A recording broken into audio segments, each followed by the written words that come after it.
Bonjour, je m'appelle Margot, j'ai 20 ans et ça fait 6 mois que je suis arrivée à Barcelone pour réaliser un service volontaire européen d'1 an.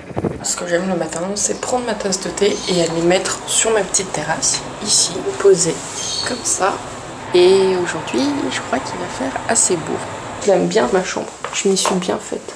Avec un sari rapporté d'Inde, beaucoup de photos de mes amis, ma famille. Ça, c'est à peu près le seul truc qui me raccroche à la France. À la fin de mes études de licence en communication et rédaction sur le web au mois de janvier, je voulais partir à l'étranger pour avoir une nouvelle expérience et je me suis renseignée sur les diverses possibilités. Quand j'ai trouvé le concept du SVE, ça m'a beaucoup plu et donc j'ai tout fait pour pouvoir partir.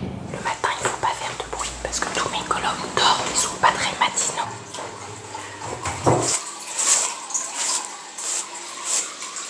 Ouf. Let's go. C'est l'heure d'aller prendre le métro. En retard, bien sûr, ça marche pas.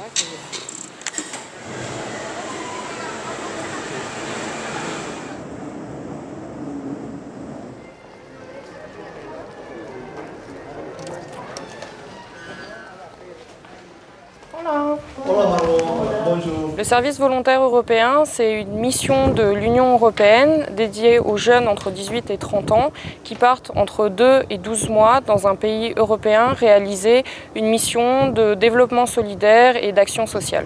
Je travaille dans une ONG, donc ça n'a rien à voir avec les études universitaires, avec un stage ou avec un travail à l'étranger. Sí. Y me falta también algunos artículos sobre las noticias de Apcor. Je travaille avec un Polonais, une Serbe, des Catalans et une Hongroise. Estamos en Fundación Aybuizorg, es una organización no lucrativa con la misión de ayudar a otras organizaciones no lucrativas a utilizar Internet. Margot desde el principio estuvo muy responsable con sus tareas y después estuvo pidiendo, quiero hacer más cosas, quiero ayudar más, quiero ser más responsable. Ce qui est différent à Barcelone, j'ai envie de dire tout. C'est pas la même mentalité, c'est pas la même façon de penser. Le comportement au travail est beaucoup moins stressant qu'à Paris. Les gens prennent leur temps pour expliquer et ensuite les relations sont très simplifiées et informelles. Hola, ¿qué tal? Vous allez découvrir avec moi une des places les plus courues d'Europe pour les skateurs.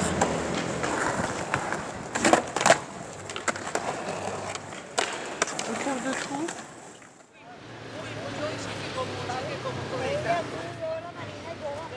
J'ai pas l'impression d'avoir traversé une frontière entre la France et l'Espagne. J'ai l'impression d'avoir traversé un continent en entier.